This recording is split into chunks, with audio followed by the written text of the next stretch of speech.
जय Shri Krishna. Radhe Radhe. Hello friends, मैं शिवांगी अपने यूट्यूब चैनल पे आप सबका बहुत बहुत स्वागत करती हूँ। आज मैं आपको श्रीमद् भागवत गीता के 8वें अध्याय का महात्म्य पढ़कर सुनाऊंगी, जिसको सुनने मात्र से ही मानव को मोक्ष की प्राप्ति होती है। चलो शुरू करते हैं।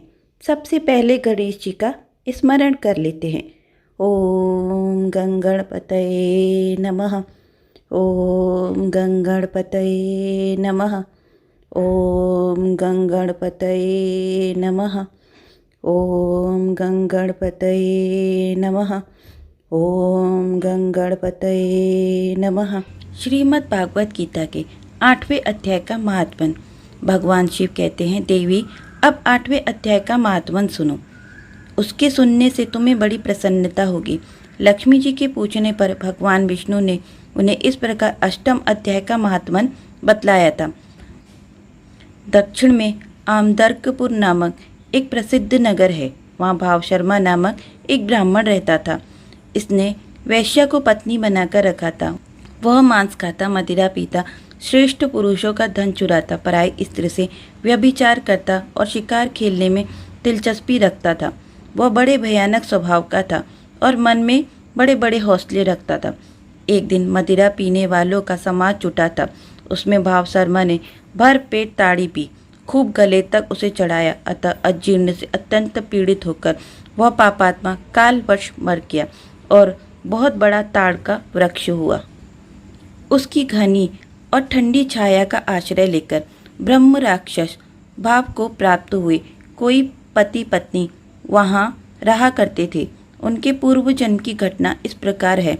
वह कुशीबल नामक ब्राह्मण था, जो वेद वेदांग के तत्वों का ज्ञाता, संपूर्ण शास्त्रों के अर्थ का विशेषज्ञ और सदाचारी था। उसकी स्त्री का नाम कुमति था। वह बड़े खोटे विचार की थी। वह ब्राह्मण विद्वान होने पर भी अत्यंत लोभवश अपनी स्त्री के साथ प्रतिदिन भैंस, कालपुरुष और घोड़े आदि बड़े दानों को ग्रहण किया करता था, परंतु दूसरे ब्राह्मणों को दान में मिली हुई कौड़ी भी नहीं देता था। वे ही दोनों पति पत्नी कालवश मृत्यु को प्राप्त होकर ब्रह्म राक्षस हुए। वे भूख और प्यास से पीड़ित हो पृथ्वी पर घूमते हुए उसी ताड़ वृक्ष के पास आ गए और उनकी मूल भाग में विश्राम करने लगे। इसके बाद पत्नी ने पति से पूछा, नाथ, हम लोगों का यह महान दुख कैसे दूर होगा तथा इस ब्रह्म राक्षस योनि से किस प्रकार हम दोनों की मुक्ति होगी। तब उस ब्राह्मण ने कहा, ब्रह्म विद्या के उपदेश, अध्यात्म तत्व के विचार और कर्म विधि के ज्ञान बिना किस प्रकार संकट से छुटकारा मिल सकता है। यह सुनकर पत्नी ने पूछा कि तद ब्रह्म किमध्यात्मम किम कर्म पुरुषोत्तम। पुरुषोत्तम वह ब्रह्म क्या है, अध्यात्म क्या है और कर्म कौन सा है। उसकी पत्नी के इतना कहते ही जो आश्चर्य घटना घटित हुई उसको सुनो। उपयुक्त वाक्यवाणी के 8वें अध्याय का आधा श्लोक था। उसके श्रवण से वह वृक्ष उस समय ताड़ के रूप को त्याग कर भाव शर्मा नामक ब्राह्मण हो गया। तत्काल ज्ञान होने पर विशुद्ध चित्त होकर वह पाप के चोले से मुक्त हो गया तथा उस आधे श्लोक के महात्म्य से वे पति पत्नी भी मुक्त हो गए। उनके मुख से दैवात ही 8वें अध्याय का आधा श्लोक निकल पड़ा। तदंतर आकाश से एक दिव्य विमान आया और वे दोनों पति पत्नी उस विमान पर आरूढ़ होकर स्वर्ग लोक को चले गए। वहां का यह सारा वृत्तांत अत्यंत आश्चर्यजनक था।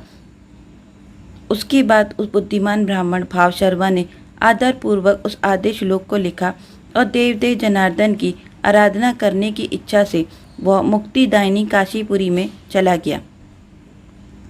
वहां उस उदार बुद्धि वाले ब्राह्मण ने भारी तपस्या की। उसी समय क्षीर सागर की कन्या भगवती लक्ष्मी ने हाथ जोड़कर देवताओं के भी देवता जगतपति जनार्दन से पूछा, नाथ, आप सहसा नींद त्याग कर खड़े क्यों हो गए। श्री भगवान बोले, देवी, काशीपुरी में भगीरथी तट पर बुद्धिमान ब्राह्मण भाव शर्मा मेरे भक्ति रस से परिपूर्ण होकर अत्यंत कठोर तपस्या कर रहा है। वह अपनी इंद्रियों को वश में करके गीता के 8वें अध्याय के आधे श्लोक का जाप करता है। मैं उसकी तपस्या से बहुत संतुष्ट हूँ। बहुत देर से उसकी तपस्या के अनुरूप फल का विचार कर रहा था। प्रिय, इस समय वह फल देने को मैं उत्कंठित हूँ। पार्वती जी ने पूछा। भगवान श्री हरि सदा प्रसन्न होने पर भी जिसके लिए चिंतित हो उठे, उस भगवत रक्त भाव शर्मा ने कौन सा फल प्राप्त किया?